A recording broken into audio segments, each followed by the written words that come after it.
अरावली की पहाड़ियों की तलहटी में विश्व प्रसिद्ध 39वें सूरजकुंड अंतर्राष्ट्रीय आत्मनिर्भर शिल्प महोत्सव का भव्य आगाज हुआ, जिसमें देश के उपराष्ट्रपति सीपी राधाकृष्णन और हरियाणा के मुख्यमंत्री नायब सैनी समेत विशेष अतिथि के तौर पर केंद्रीय पर्यटन मंत्री गजेंद्र सिंह शेखावत ने शिरकत की। 31 जनवरी से सूरजकुंड अंतर्राष्ट्रीय हस्तशिल्प मेले की शुरुआत हो गई। हरियाणा के मुख्यमंत्री नायब सैनी समेत प्रदेश कैबिनेट राज्य मंत्री राजेश नागर ने कार्यक्रम में आए गणमान्य लोगों ने मुख्य अतिथि उपराष्ट्रपति सीपी राधाकृष्णन को स्मृति चिन्ह भेंट कर उनका जोरदार स्वागत किया। आपको बता दें कि इस बार शिल्प महोत्सव की आकर्षक टैगलाइन लोकल से ग्लोबल आत्मनिर्भर भारत की पहचान रखी गई है, जो प्रधानमंत्री नरेंद्र मोदी के विकसित भारत संकल्प को साकार करने की दिशा में एक सशक्त कदम है।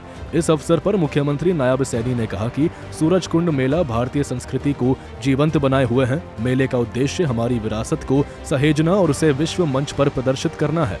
देश के विभिन्न राज्यों से शिल्पकार यहां पहुंचे हैं और 15 फरवरी तक अतुल्य भारत के दर्शन होंगे। ये मेला दूरियां मिटाने और दिलों को जोड़ने का कार्य करता है। साथियों, ये सूरजकुंड मेला हमारी प्राचीनतम और आधुनिकतम ये इसका संगम है। साथियों, आज हम यहाँ उस परंपरा को आगे बढ़ा रहे हैं जो पिछले 38 वर्षों में भारतीय लोक कला और संस्कृति को जीवंत रखे हुए है।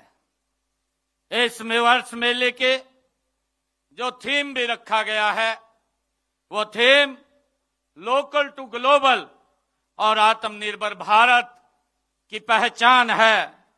यह थीम हमारे देश के यशस्वी प्रधानमंत्री आदरणीय नरेंद्र मोदी जी के उस सपने का ये प्रतिबिंब है जिसमें वे भारत के हर कोने में बैठे हुए हुनरमंद हाथ को वैश्विक बाजार से जोड़ना चाहते हैं।